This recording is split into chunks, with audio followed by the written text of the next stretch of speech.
Hello and welcome. Today we're going to talk about the realtor lawsuit and buyer's broker agreements. If you Google realtor lawsuit, you're going to see it's a whole new world.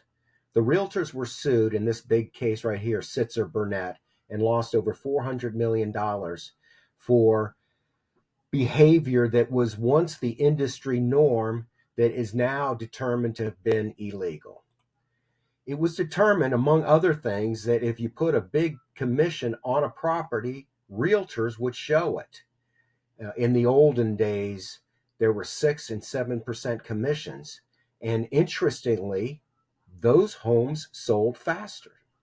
Realtors could see the commission before they showed a home. They could pick the ones with the biggest commission, and this was determined to be illegal.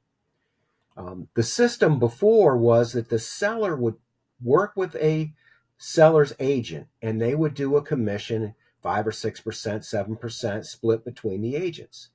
Buyers rarely were informed about what the compensation was for the agent.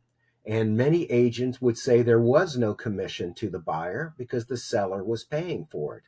But that and a lot of other things, including to be on MLS, it was required that the realtor post a commission. And it was determined that there was a lack of transparency to the consumers. There was anti-competitive practices. And like I said, realtors showed houses with higher commission. So there was a number of settlements, and this has changed the way that real estate transactions are handled. One big thing is that you have to have a buyer's broker agreement. Another thing is you can't advertise commissions on MLS. Now, sellers don't even have to pay a commission, and buyers now have to negotiate the commission arrangements with their agents up front separately. And this is a big challenge, and I'll tell you why. The buyer's broker agreement requires that the buyer pay the commission if the seller does not. And the commission, it's interesting because I have one house where they're paying 4% to the buyer's agent. The buyer's agent agreement may only be 2 or 3%, and the buyer's agent is only allowed to get what the buyer's agent agreement says. So buyers don't want to pay the commission. So buyer's agents are now in a situation where do they show houses that aren't paying a commission? They would be steering their customer to properties that pay a commission. So now we're all getting phone calls saying, hey, what's the buyer's agent commission?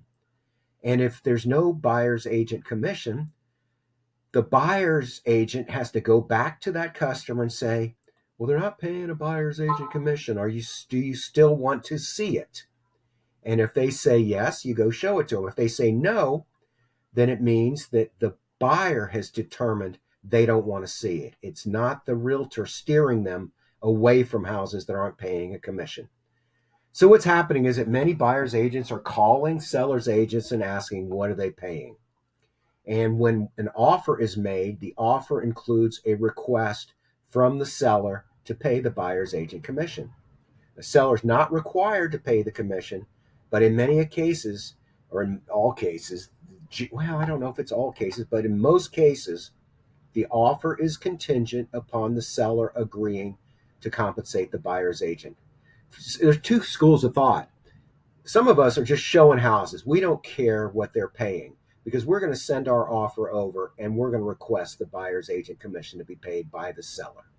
If they're not paying us a commission, they may very well pay it because they got an offer, especially in this market. So I don't call and ask what they're paying. And I see many showings on my listings where they're not asking.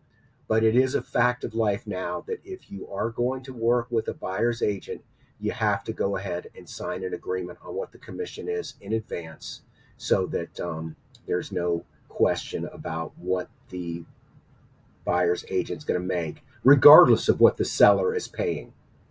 And in conclusion, the lawsuit is reshaping real estate practices Buyer's broker agreements are the norm.